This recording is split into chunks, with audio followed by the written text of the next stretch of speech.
Bismillahirrahmanirrahim. Jangan lupa subscribe ya. Surah Al-Anbiya ayat 65. Jadi Allah Ta'ala pesan, bila buat ibadat, wastabir, sabar. Puasa ni saya ingat tak ada masalah, sebab kita pun dah biasa puasa sunat, Isnin Khamis. Ada beberapa ibadat lain yang memerlukan kesabaran yang banyak. Contoh haji. Haji kena sabar banyak. Oh, haji kalau tak sabar nak tumbuk je ngarak tuan-tuan, gerang. Ada hari boleh masuk ke sini, ada hari ditutup koksir dia. Ada orang yalah haji. Aku tumbuk arak dia garang. Kita nengok tulang kering dia besar botol Sungai Gau ni je, botol kaki dia. Kalau kita benda sepak patah, gerang. Tapi aku ni dalam ihram. Aku dalam ihram. Lagipun kalau pukul polis Saudi, masuk penjara bawah tanah aku hari ni. Tak balik pula Malaysia, mikir panjang. Sabar. Melaksanakan ibadat mesti sabar. Puasa sabar, haji sabar. Bagi orang perempuan nak pakai hijab, pakai tudung, memang panas. Sabar. Itu yang ketiga. Yang keempat, Allah Ta'ala mengajar sabar dalam hubungan kemasyarakatan. Maksudnya kita sesama kita hendaklah bersabar dengan perangai orang yang macam-macam. Dan Nabi SAW sendiri, Allah pesan, wahai Muhammad, mu kena sabar dengan perangai umatmu yang macam-macam ni. Ada orang badui, orang kampung, pedalaman, perangai macam-macam. Ada hak mari rumah Nabi tengah-tengah malam, ada main jerit pada luar, Muhammad ya Rasul, nak jumpa sekejap boleh? Takkan siang je jumpa, malam tak boleh. Berkampung depan rumah Nabi. Jadi Allah Ta'ala kata sabar. Innal ladzina yunadunaka min wara'il hujarat aktsaruhum la ya'qilun. Wahai Muhammad, sesungguhnya orang-orang yang memanggilmu di luar rumahmu itu, semua tu tak ada otak belaka. La ya'qilun, tak ada otak, tak ada akal belaka. Waktu tidur, waktu apa. Jadi kita pun kalau nak pergi rumah orang, janganlah macam orang tak ada otak. Tengah malam pergi, walaupun orang tu ulama, tok guru ke, tuan qadhi ke, mufti ke, yang berhormat ke, jangan tengah malam. Kecuali emergency, itu lain. Jadi Allah Ta'ala tegur, walau annahum sabaru hatta takhruja ilaihim lakana khairan lahum wallahu ghafurur rahim. Dan sekiranya mereka bersabar sampai engkau keluar berjumpa mereka pada waktu yang sesuai, maka itu lebih baik bagi mereka. Panjanglah surah Al-Hujurat ayat 4 sampai 5. Macam kita di bulan puasa ni pun nak kena banyak sabar dengan gelagat manusia.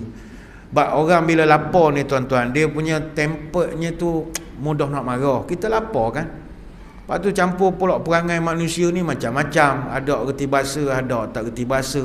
Jadi susah. Sebab itulah kalau kita tengok para ulama-ulama dulu mengajarkan, kita ni kena selalu berdoa kepada Allah, biar Allah berikan kepada kita ini sabar dengan kerenah manusia. Kita berdoa pada Allah, ya Allah, berilah aku kesabaran menghadap perangai manusia, khususnya di bulan puasa ini. Sebab kita bulan puasa, kita tak boleh nak marah-marah. Ramadan ini, inilah dia bulan pencuci. Buangkan marah, hilangkan benci.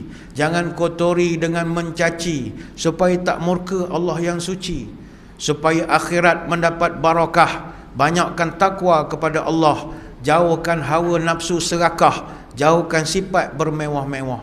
Bulan Ramadan, kalau orang marah, maki, hamun, caci maki kita, pun kita disuruh sabar. Bulan Ramadan, kalau puasa, Nabi pesan, iza kana yauma saumi ahadikum fala yarfus wala yaskhab, fa in sabahu ahadun aw qatalahu falyaqul inni shaimun. Nabi ajar ke kita akhlak. Kalau mu tengah puasa, jaga mulut, jangan kelahi, jangan caci maki, carut-carut, jangan bercakap kotor. Kalau ada orang jumpa dan dia caci kamu, maka hendaklah kamu jawab satu perkataan, inni shaimun. Hadis Bukhari. Maknanya katalah orang maki hamun gitu, puang mu ni masuk sempang tak bagi signal, wah. Dia maki kita. Kita kena khabar, dek, saya ni puasa. Kena cakap gitu. Inni shaimun. Cakap Arab kau tak faham lah. Inni shaimun. Be, kita puasa be. Kita puasa ni. Mana seolah-olah nak beritahu, saya ni tengah puasa. Kalau awak nak lebih-lebih, tunggu buka. Yang awak nak lebih-lebih ni, seolah gitu, malas nak kelahi. Lepas buka kan kita jumpa balik. Oh, sedap nak cakap. Seolah kita ni nak tahan marah. Kita puasa nak rayaknya jangan lebih-lebih. Kalau lepas buka aku cari pun sampai dapat. Aku cari pun seolah begitu. Tak, kita nak tunjuk sabar. Manusia perangai macam-macam tuan-tuan. Nak budak-budak muda zaman sekarang ni dia pelik-pelik sikit. Banyak makan Korea, agaknya jadi pelik sikit. Kita banyak makan tom yam, lain sikit. Baik itu Nabi dulu dia berdoa, Allahumma hdini li ahsanil akhlaq fa innahu la yahdi li ahsaniha illa anta wasrif anni sayyi'aha la yasrifu anni sayyi'a illa anta. Nabi tu yang akhlak dia jadi lawa sebab dia doa kepada Allah, ya Allah, tunjukkan aku akhlak yang baik. Tak ada hak boleh tunjuk akhlakkan baik selain padamu, ya Allah. Jauhkanlah aku daripada perangai huduh, kerana tidak ada yang mampu menjauhkannya melainkanmu, ya Allah. Hadis Muslim. Ulama bahas, antaranya Imam Al-Ghazali dalam Ihya Ulumuddin. Dia kata kenapa Nabi hak dah baik itu pun masih berdoa supaya Allah beri dia akhlak comel. Sebab ujian terberat untuk orang yang nak jadi baik adalah terpaksa bersabar dengan perangai manusia hak macam-macam. Wa aula ma yumtahnu bihi husnul khuluq as-sabru 'alal adha wa ihtimalil jafa. Bila kita niat nak jadi baik, orang perangai pelik ni banyak. Kita dah jadi baik, orang belum. Jadi mu kena banyak doa, ya Allah berilah aku sabar, ya Allah. Aku baru nak jadi baik. Keluar pada simpang masjid, ada pula orang bawa motor macam orang gila. Ya Allah, aku nak maki budak ni. Sabar. Ya Allah, berilah kesabar. Doa banyak-banyak. Doa banyak-banyak. Marah merugikan, senyum menguntungkan. Ketika marah orang menjauh, ketika senyum orang mendekat. Ketika marah orang menjadi tegang, ketika senyum orang menjadi tenang. Ingat, bangsa kita bangsa peramah, bukan bangsa marah-marah.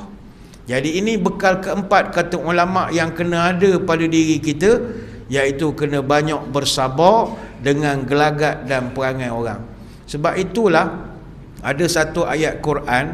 Ayat Quran ni masyhur, tuan-tuan selalu dengar. Wasta'inu bis sabri was salah wa innaha lakabiratun illa 'alal khashiin allazina yadhunnuna annahum mulaqu rabbihim wa annahum ilaihi raji'un. Dan mintalah pertolongan kepada Allah dengan sabar dan semayang, dan sesungguhnya perkara itu berat kecuali orang yang khusyuk, iaitu orang yang yakin bahawa mereka satu hari akan menghadap Allah dan kembali kepadanya. Surah Al-Baqarah ayat 45 sampai 46. Ulama bahas apa maksud minta dengan Allah, ista'inu bis sabri. Apa makna minta tolong kepada Allah dengan sabar? Sabar ini kata ulama bukan sabar gitu. Bila nak minta kalau sabar dia? Bapa mu dia gini, aku tengah sabar. Mu sabar ngapa?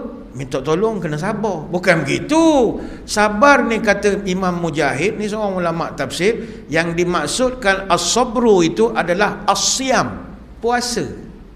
Sabar itu puasa. Kata Imam Al-Qurtubi, wa lihadza summiya Ramadan syahrus sabru kama natiqu fil hadis. Maka itu sebablah bulan Ramadan ini dalam hadis Nabi umpamakan dia bulan kesabaran, wa huwa syahrus sabr was sabru sawabul jannah. Dan Ramadan itu adalah bulan bersabar, sedangkan sabar itu pahalanya adalah surga. Kita sabar. Bulan puasa kan kita diajar juga bersabar. Bulan puasa tuan-tuan, sebenarnya kita diajar bersabar je. Bulan Ramadan air gau ni halal, tapi kita diajar bersabar dengan dia. Mula daripada lepas sembahyang subuh sampai maghrib tak boleh usik, sabar je. Mana kita bercakap dengan dia, wahai air gau, mu sedap, tapi sekarang aku kena haramkan memegang dan menggunakan kamu. Nanti sekarang maghrib kita berjumpa balik. Mana sabar? Dia bersabar. Sabar. Ambil mi goreng mu sedap, tapi sekarang baru pukul 2 petang. Nanti pukul 7.30 kita jumpa balik. Kita diajar bersabar. Apa lagi? Isteriku kau comel. Comel je nampak isteri. Pukul 3 pakai telekong. Comel pula bini aku. Tapi jangan dekat. Sabar. Wahai isteriku kau comel. Tapi sekarang aku tak boleh usik engkau. Nanti lepas tarawih kita bincang balik lagu mana.